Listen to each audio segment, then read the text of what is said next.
السلام علیکم۔ چین سے MBBS کر کے آنے والے ایک ہونہار پاکستانی ڈاکٹر خالد ممتاز سے میری بات ہو رہی تھی۔ وہ بتانے لگے کہ چینی اپنی زبان کے تقدس کے بارے میں اس قدر حساس ہیں کہ اگر کوئی چینی سرکاری افسر انگریزی بول کر اپنا رعب جمانے کی کوشش بھی کرے گا تو اس کو پھانسی دے دی جائے گی۔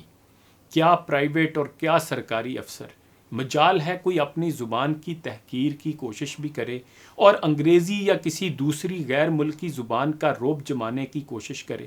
ہماری ذہنی غلامی کی شدت کا اندازہ اس بات سے لگائیے کہ میرے جیسے دیوانے جب انگریزی زبان کے غلبے کے خلاف بات کریں تو انہیں ایسے دیکھا جاتا ہے جیسے انہوں نے کوئی انہونی یا ناقابل عمل بات کر دی ہو۔ اچھے خاصے پڑھے لکھے لوگ بھی یہ یقین کرنے لگے ہیں کہ ہم انگریزی کے بغیر ترقی نہیں کر سکتے، حالانکہ جرمن، ڈچ، فرانسیسی، ملائیشین، چینی، جاپانی، اطالوی سب قوموں نے انگریزی کے بغیر ہی ترقی کی ہے۔ اور میں یہ بھی بتاتا چلوں کہ مجھے انگریزی زبان سے کوئی مسئلہ نہیں، لیکن مجھے اس ذہنی غلامی سے شدید نفرت ہے جس کا شکار ہماری پوری قوم کو بنا دیا گیا ہے۔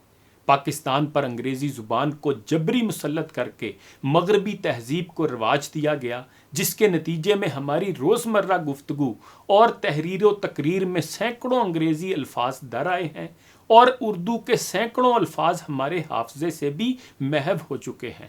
آج ہمیں بچوں کو اردو الفاظ کے معنی انگریزی میں بتانے پڑتے ہیں۔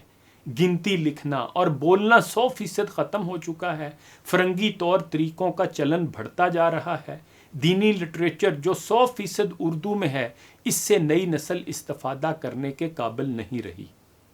رٹے کے ذریعے امتحانات پاس کرنے والی نسل ملازمتوں کے امتحانات میں 98% فیل ہو رہی ہے، جس سے معاشرے میں بے روزگاری اور بے چینی بڑھ رہی ہے اور ایک جرائم پیشہ نسل تیار ہو رہی ہے۔ رٹا کلچر ڈگریوں کے سبب طلبہ میں تخلیقی صلاحیتوں کو مسل دیا گیا ہے، جس سے عملی طور پر بانج نسل تیار ہو رہی ہے۔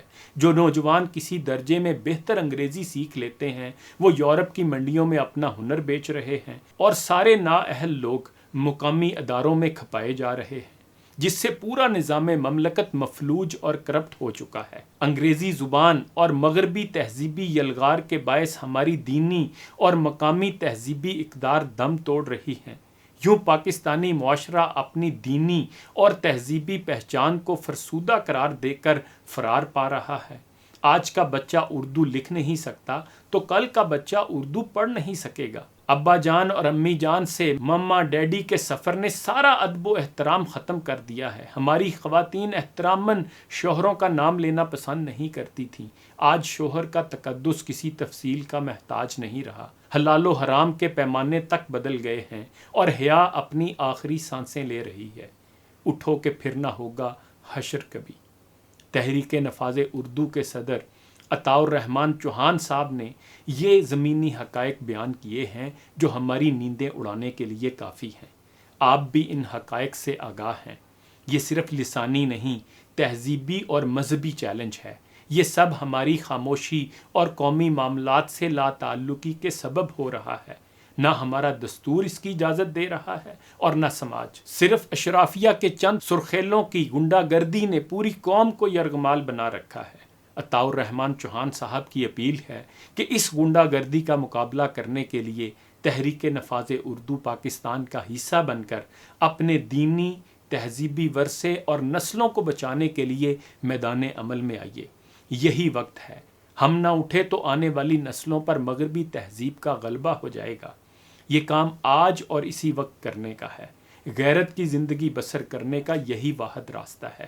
تحریک نفاذ اردو میں شمولیت کے لیے ان کا نمبر نوٹ کر لیجئے 0349505960۔